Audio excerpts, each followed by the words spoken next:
দেখো না ঘুমাইছিলাম, আম্মু তো আমারে পাঠাই দিল শাক তুলতে। যাই তাড়াতাড়ি করে রেডি হয়ে শাক পাতা ভুইতে চলে যাই। এখন আমি এই ঝুড়িটা নিয়ে শাক পাতা জমিতে রওনা হই। এই দেখো বন্ধুরা কত সুন্দর শাক পাতা জমি।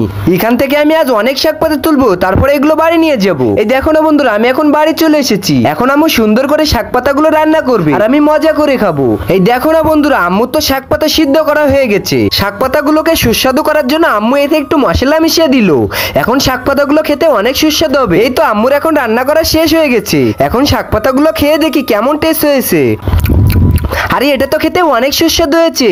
আরে কখন যে সকাল হয়ে গেল আমি তো বুঝতে পারলাম না। যাই তাড়াতাড়ি করে উঠি, আমার ঘরে অনেক ময়লা জমেছে, আজকে আমি এগুলোকে পরিষ্কার করব। যাই তাড়াতাড়ি করে পানি নিয়ে আসি। এই তো পরিষ্কার পানি নিয়ে নিলাম। এখন তো অলিটা ভিজাইনি, এখন সুন্দর করে আমার ঘরগুলোকে পরিষ্কার করব। আমি সবসময় আমার নিজের কাজ নিজেই করতে ভালোবাসি। এই তো এখন আমার পড়ার টেবিলটা তো পরিষ্কার করা হয়ে গেল। এখন আমি এই জায়গাটা পরিষ্কার করে দিই। এগুলোকে অনেকদিন পরিষ্কার করা হয়নি তো তার জন্য এতে অনেক ময়লা জমে আছে। এখন আমি এই খাটটা মুছে নি। এই তো এখন পরিষ্কার করা হয়ে গেছে। এখন এই নোংরা পানিগুলো বাইরে ফেলে দিই।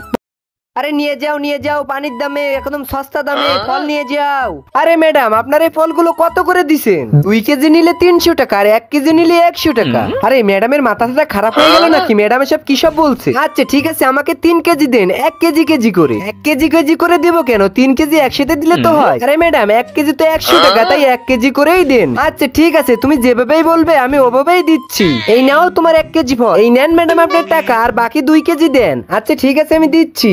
1 2 3 এই নেন ম্যাডাম আপনার 300 টাকা, আর বাকি ফলগুলো দেন। এই তো তোমার ফলগুলো নিয়ে যাও। আচ্ছা ঠিক আছে ম্যাডাম আমি এখন চলে যাচ্ছি। আরে ম্যাডাম রে বোকা বানালাম না, আমি নিজেই বোকা হয়ে গেলাম। তোমরা কমেন্টে জানিয়ে দিও বন্ধুরা, আর ভিডিওটি ভালো লাগলে লাইক সাবস্ক্রাইব করে দিও।